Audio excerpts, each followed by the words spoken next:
News time और मैं हूं आपके साथ नाज़मीन खान। आइए देखते हैं देश और दुनिया की ताजा तरीन खबर। आज हम आपको दिखाएंगे मत्स्य सेवा की एक अनूठी मिसाल। जी हाँ, हम बात कर रहे हैं श्री गंगानगर के कस्बा साधु शहर की जीवनदायिनी के नाम से जाने जाने वाली नहर की, जो नहरबंदी के कारण सूखी पड़ी थी। यहाँ पर शहर के प्रबुद्ध समाज सेवी नागरिकों ने ठाना कि इसे साफ किया जाए। इसका मुद्दा सोशल मीडिया द्वारा प्रदीप जोड़र ने उठाया तो लोगों ने पूरा सहयोग करते हुए इसमें श्रमदान किया। आज इन समाज सेवियों के अथक प्रयासों से नहर की काया पलट हो चुकी है। आप ये लाइव तस्वीरें देख रहे हैं, कैसे सभी लोग तन मन से सेवा में लगे हुए हैं। अभी हम आपको मिलवाएंगे इन सेवादारों से कि कैसे संभव हो पाया है ये सब। देखा जाए तो एक तरफ आज हर इंसान इतना स्वार्थी होता जा रहा है कि वहीं दूसरी ओर ऐसे लोग भी हैं जो इस तरफ की अनूठी मिसाल पेश करते हैं।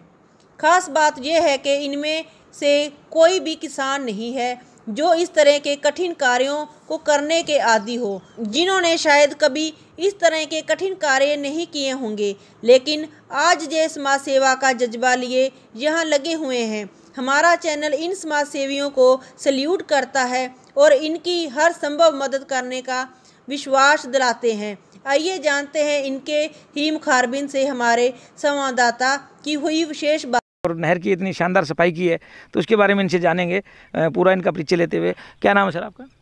प्रदीप जोड़, साधु शहर निवासी।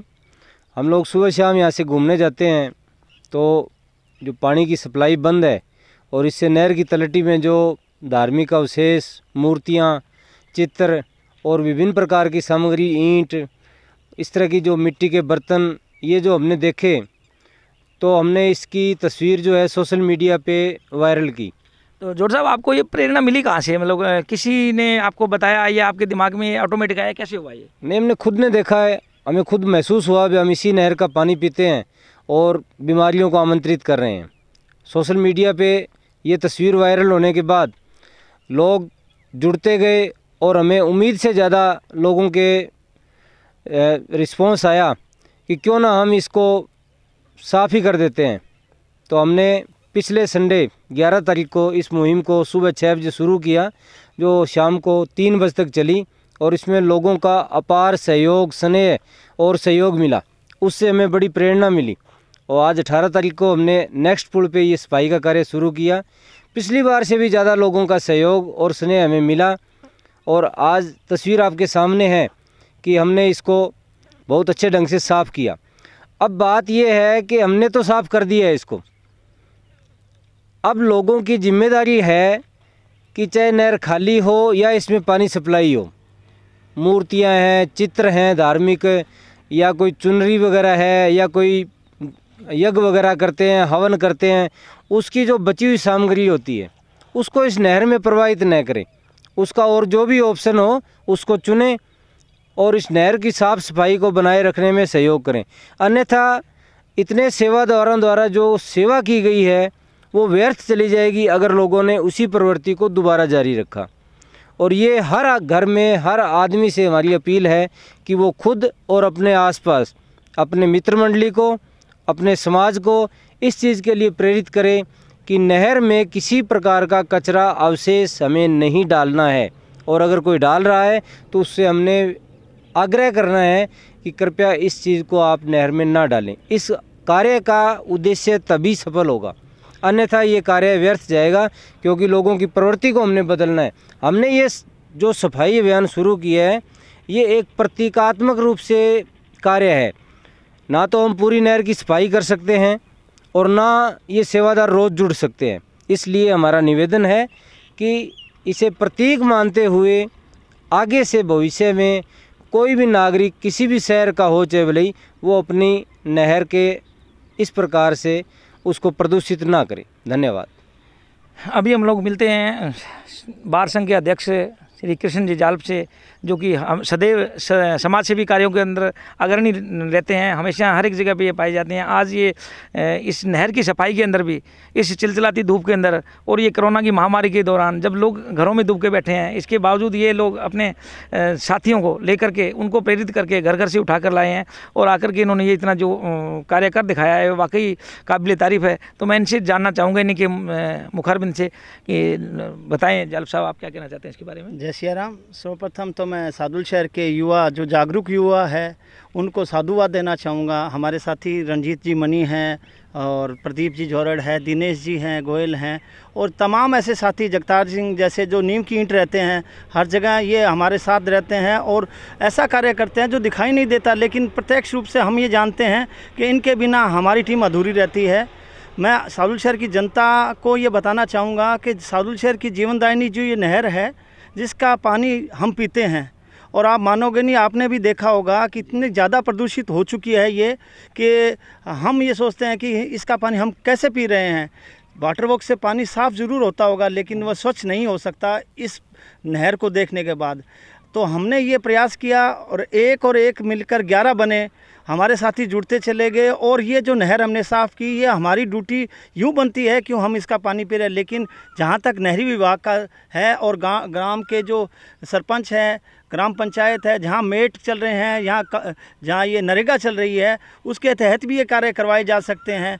हमने ये जो कार्य किया है वो आम जनता को प्रेरित करने के लिए, जागरूक करने के लिए, कि अब जो नवरात्रे चल रहे हैं, अष्टमी के बाद में वे फिर ऐसे ही परिस्थिति आने वाली है कि हम कैडबरी। और तू ना बिल्कुल ये केक जैसे छुपा रुस्तम, सबके सामने मुझे भाव ही नहीं देता है, और जब कोई नहीं होता तब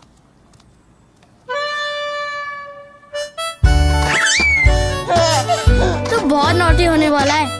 ऐसा ही मीठा छुपा रुस्तम है कैडबरी का नया चोको बेक्स केक्स। दिखता है केक, है कैडबरी। हवन सामग्री है जो घट स्थापना के बाद ज्वारे बोए जाते हैं, वो यहाँ नहर में डालेंगे। माता की चुनरी होगी और प्रसाद होगा, हवन सामग्री होगी, वो इसमें डाली जाती है। अल्टीमेटली वो कहीं ना कहीं हम इसे प्रदूषित करने में अपनी अहम भूमिका निभा रहे हैं। इस भ्रांति को तोड़ना होगा, चाहे वह हिंदू समाज से है, चाहे किसी समाज से। हम हमारे खेतों में ये डाल सकते हैं, गौशाला में डाल सकते हैं। ये सामग्री पुण्य के काम है। अगर हमारे खेतों में ये जो भभूति कही जाती है, राख कही जाती है, शुद्ध मानी जाती है, वो खेतों में डालोगे, फसलों के लिए भी फ़ायदेमंद रहेगी। तो मैं निवेदन करना चाहूँगा आम जनता से कि नहरों में ये सामग्री नहीं डालें। ये हमारी जीवनदायिनी नहरें हैं, इनका पानी पहले से ही हम देखते हैं पंजाब से बुरी तरह से गंदा पानी आ रहा है, और उसके ऊपर ये जो कोड में खाज में कोड का काम करने वाला काम हम खुद कर रहे हैं। तो लोगों से मैं हाथ जोड़कर करबद्ध निवेदन करना चाहूँगा कि इन ओछी हरकतों से बचें। और हम जो काम कर रहे हैं, हमारी क्षमता सामर्थ्य नहीं है, लेकिन फिर भी हम लोगों को प्रेरित करना चाहते हैं और जलदायी विभाग को भी ये सूचना देना चाहते हैं कि हम ऐसे श्रमिक नहीं हैं कि इतना हार्ड वर्क कर सके, लेकिन उसके बावजूद ही हम जुड़े हैं। तो आप हमारे इस नेक कार्य के पीछे हमारी भावनाओं को समझें, और लोगों को, और अन्य लोग जो हमें देख रहे हैं, अन्य शहरों के लोग भी देखेंगे, उनसे भी निवेदन करना चाहूँगा कि आप हमारे इस कार्य से प्रेरणा लें और आम जनता को भी ये मैसेज फैलाएं कि अपनी जीवनदायिनी नहरें हैं जो जिनके माध्यम से हम जल पी रहे हैं, उनको स्वच्छ और साफ़ रखें। आप हमारे बीच में जुड़े, दोपहर के 3 बज रहे हैं, हमारे साथी हैं जो सुबह से हमारे साथ लगे हुए, खाना तक नहीं खाया है, उन सभी साथियों का, जिन्होंने तन मन धन से, यानी कुछ ऐसे साथी हैं हमारे बीमार भी साथी हैं, लेकिन वो हमारा हौसला अफजाई के लिए हमारे साथ जुड़े हुए हैं, हमारे साथ बैठे हैं। हमें कोई पानी पिला रहा है, कोई चाय पिला रहा है, हर व्यक्ति की अलग अलग सामर्थ्य होती है, उस हिसाब से उन्होंने हमें सहयोग किया। उसके लिए सभी का धन्यवाद और साधुवाद। Thank you.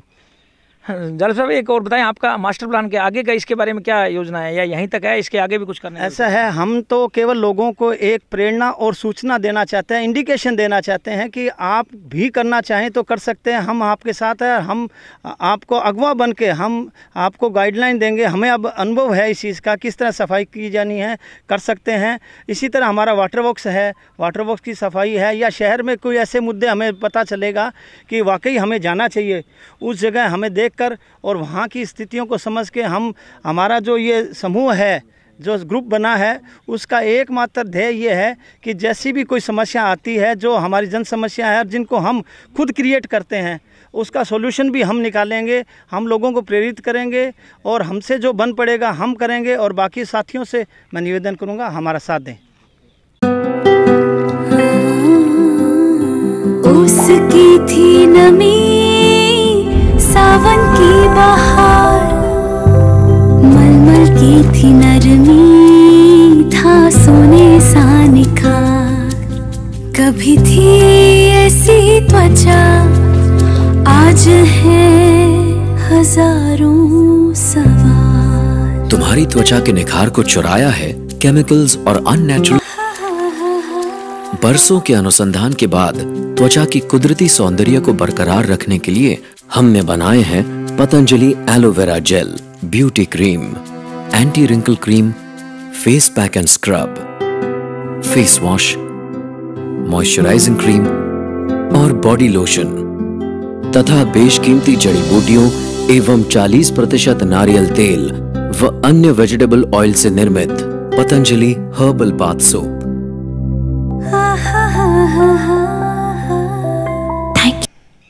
अभी हम लोग बात करेंगे सादुलशहर के भगत सिंह क्लब नाम से एक बहुत ही बड़ा क्लब है, इन्होंने बनाया हुआ है। उनके अध्यक्ष हमारे यहाँ मौजूद हैं अभी, और आपको उनसे बात करके रूबरू करवाते हैं कि वो इसकी प्रेरणा कहाँ से लेकर आए, उन्होंने इसकी शुरुआत कैसे की और आगे की इनकी क्या प्लानिंग है, तो इनसे जानेंगे। तो मनीष जी आप थोड़ा डिटेल में बताएं विस्तार में। हमारे साथी हैं प्रदीप जी जोरड़, बहुत ही जागरूक नागरिक हैं। वो आमतौर पर ही शहर के मुद्दों को सोशल मीडिया पर उठाते रहते हैं। उन्होंने एसडीएस नहर का मुद्दा, जैसे कि पहले उन्होंने बताया कि हवन सामग्री, पूजा की सामग्री और भी बहुत सारी लोग जहाँ जैसे कि ड्रिंक करके बोतल पौए वगैरह भी इसमें फेंक देते हैं, तो उन्होंने इस मुद्दे को सोशल मीडिया पर उठाया। तो हम सब एक साथ हुए, एक साथ होकर हमने सेवा शुरू की और सेवादार जुड़ते गए और शहरवासियों का भी बहुत स्नेह मिला। उन्होंने हमारी सेवा की, किसी ने कोई खाने को फ्रूट लाया, कोई चाय लेके आया, कुछ लेके आया, इससे भी हमारा हौसला बढ़ा। तो हमने इस नहर की सफाई शुरू की थी, तो हम कम लोग थे, लेकिन जैसे जैसे ये आगे सफाई सेवा बढ़ती गई तो काफ़िला हमारा बढ़ता गया और हमारा हौसला भी बढ़ता गया। अब हम इस बारे में सोच रहे हैं कि हम आगे भी ऐसे ही जो मुद्दे हैं प्रदीप जी जो उठाते रहेंगे, उसको हम सभी सेवादार मिलकर हल भी करते रहेंगे। तो इसके बारे में आप हमारे चैनल के माध्यम से पब्लिक को क्या संदेश देना चाहते हैं, क्या प्रेरणा देना चाहते हैं, उनको क्या मतलब कहना चाहेंगे? पब्लिक को आप आपके चैनल के माध्यम से हम यही कहना चाहते हैं कि आप खुद जागरूक हो और लोगों को भी जागरूक करें, क्योंकि हमारे जो देवी देवता हैं, जो हमारे आराध्य हैं, जिनकी हम बहुत श्रद्धा से पूजा करते हैं, उनको आप इस नहर में फेंक जाते हो। तो यहाँ लोग कई बार गंदगी करते हैं या गंदे हाथ भी धोते हैं, तो इससे उन देवी देवताओं की बेअब्दी होती है। तो आप सभी से, आपके चैनल से माध्यम से हमारी अपील है कि उन देवी देवताओं को यहाँ बहाने की बजाय आप किसी मंदिर में या किसी ऐसी जगह पर रखे जहाँ उनकी पूजा की जा सके। जैसा कि मनीष साहब ने बताया, बहुत अच्छी बात इन्होंने दी है, एक जन पब्लिक को संदेश दिया है कि वो अपने देवी देवताओं को अपना इसके अंदर विसर्जन करके तीसरी मान लेते हैं, जबकि उसके जो दूरगामी परिणाम है वो नहीं देख रहे कि पब्लिक के अंदर पानी का जो प्रदूषण है वो तो है ही है, और हम लोग अपने देवी देवताओं का भी एक अपमान ही कर रहे हैं, क्योंकि वहाँ पर इतनी सारी ढेर सारी गंदगी होते हुए हम लोग उसके अंदर वहाँ पर डाल देते हैं। तो ऐसा नहीं करना चाहिए। अभी इसी कड़ी में हम लोग मिलाते हैं एक व्याख्याता हैं जो फिजिक्स के, जो कि कोटा में कार्यरत हैं। वहाँ पे इनकी ड्यूटी होते हुए भी अभी ये छुट्टियों में आए हुए थे और इन्होंने यहाँ पे देखा कि ये इतना अच्छा सेवा भाव चल रहा है। तो इनके जो कार्यक्रम हैं, जो भी सेवा भावी कार्य हैं, उनके बारे में हम जानना चाहते हैं कि इनको कैसे प्रेरणा मिली और कैसे ये करना चाहते हैं। तो सर आप थोड़ा विस्तार में बताएँ। पहले तो सभी साथियों का बहुत बहुत धन्यवाद, जिनके काम से मैं आज प्रेरित हुआ। बड़ा पिछली बार मैं कोटा था तो लाइव पर और मैंने देखा काम बड़ा ही सराहनीय काम कर रहे हैं ये, और बहुत अच्छा कार्य था। आज मैं सुबह जल्दी आने वाला था, लेकिन मेरी माताजी की थोड़ी सी तबीयत ख़राब थी, उसकी वजह से मैं नहीं पहुंच पाया। लेकिन अभी धूप के अंदर 11 साढ़े 11 बजे मैंने देखा भी मेरे भाई जो साथी हैं अभी भी काम कर रहे हैं और इतने मन से दिल से काम कर रहे हैं, और ये पुण्य का काम है। तो मेरे घर पे रहा नहीं गया, मैं भी आ गया यहाँ पर, और आने के बाद में जितना भी मेरे से काम हो सकता था काम किया। और इसके अंदर मैं ये कहना चाहता हूँ, ये जो गंदगी वगैरह और इसमें जो डालते हैं वही पानी, और सारी लगभग 90% क्या 95% बीमारियां हैं वो पानी से, दूषित पानी से ही होती है। अपने एरिया में जो कैंसर चल रहा है उस कैंसर का भी बहुत बड़ा रोल पानी का ही है, जिसके कारण से गंदा पानी पीने से, चाहे फिल्टर अपने कितने कर लें, लेकिन अगर अब दूषित पानी पिएंगे तो उसके दुष्परिणाम अपने को, अपने परिवार को, अपने परिवार के सदस्यों को, अपने समाज को उसके भुगतने पड़ेंगे। और जो अपने एरिया में जो कैंसर चल रही है उसका भी मेन रीज़न पानी की समस्या है। हर किसी भी डॉक्टर से आप पूछ लीजिए, डॉक्टर सबसे पहले ये कहेगा भी ये जो पानी के कारण ये बीमारी हो रही है। तो इसलिए हमें ये अपने मतलब एरिया के अंदर और जो भी वाटर वर्क्स वगैरह हो रहे, हमें साफ़ सफाई रखनी चाहिए। और ये जो अपने थ्रू जो गंदगी फैली जा रही है उसको कम से कम रोकना चाहिए। भी अपने हाथ से तो ना फैलाएं, पीछे से जो गंदा पानी आ रहा है उसका अपने पास कोई उपाय नहीं है, लेकिन फिर भी अपने आंखों देखी अपने पाप मतलब ये गंदगी ना फैलाएं। तो मेरा सभी साथियों ने इतना अच्छा काम किया है, मैं बहुत बहुत मतलब खुश हूँ इनसे, उनको धन्यवाद देना चाहता हूँ भी इन्होंने इतना अच्छा कार्य करवाया। कृष्ण जी जालप हैं वकील साहब, अभी बाहर संघ के अध्यक्ष हैं प्रदीप जी जोरड हैं, और ये मेरे भाई साहब भगत सिंह के अध्यक्ष, भगत सिंह क्लब के अध्यक्ष एक दिनेश जी गोयल हैं। मतलब इन सारे साथियों ने इतना अच्छा काम किया है, इतना अच्छा कार्य करवाया है, मैं बहुत खुश हूँ। और सारी जनता को ये कहना चाहता हूँ, सादुल शहरवासियों को भी इनके कार्य में सहयोग करें, ज़्यादा से ज़्यादा सहयोग करें। धन्यवाद। जैसा कि देख रहे हैं युवाओं में काफ़ी जोश है और आज ये जो समाज सेवा के तरफ चल रहे हैं और ऐसा कार्य जो इन्होंने अनूठा कर दिखाया है, तो हम सब लोगों को भी चाहिए कि इनकी प्रेरणा लेते हुए हमें भी कहीं ना कहीं जितना भी हम श्रमदान दे सकें, ज़रूरी नहीं है कि हम लोग कहें कि पूरा 8 घंटे 10 घंटे हम कार्य करेंगे, तो जो कोई 2 घंटे 1 घंटे 3 घंटे अगर कर सकता है तो उनको ऐसा कार्य करना चाहिए। और पब्लिक को अगर जागरूक होना है तो सबसे पहले तो हम लोग इनका जो ध्यान रखेंगे, इस टाइप की गंदगी दोबारा हमारा कहीं भी योगदान नहीं होना चाहिए फैलाने में, जबकि हम लोग इनको सफाई में या इस तरह के जो अच्छे कार्य हैं उन्हीं के अंदर हमारा योगदान होना चाहिए। जी। अब तक की कुछ खास खबरें, ऐसी ही ताजा और सच्ची खबरों को सबसे पहले देखने के लिए हमारे चैनल को सब्सक्राइब करें। आप हमें फेसबुक, ट्विटर, इंस्टाग्राम पर भी फॉलो कीजिए। नमस्कार। ठाकुर बाबा कंस्ट्रक्शन, रेत और गिट्टी हमारे यहाँ उचित दामों पर उपलब्ध है। रेत और गिट्टी के लिए संपर्क करें हर सिनेमा चांदपुर वाले। हमारे ऑफिस का पता है मेन बस स्टैंड, रहली देवरी रोड, चांदपुर।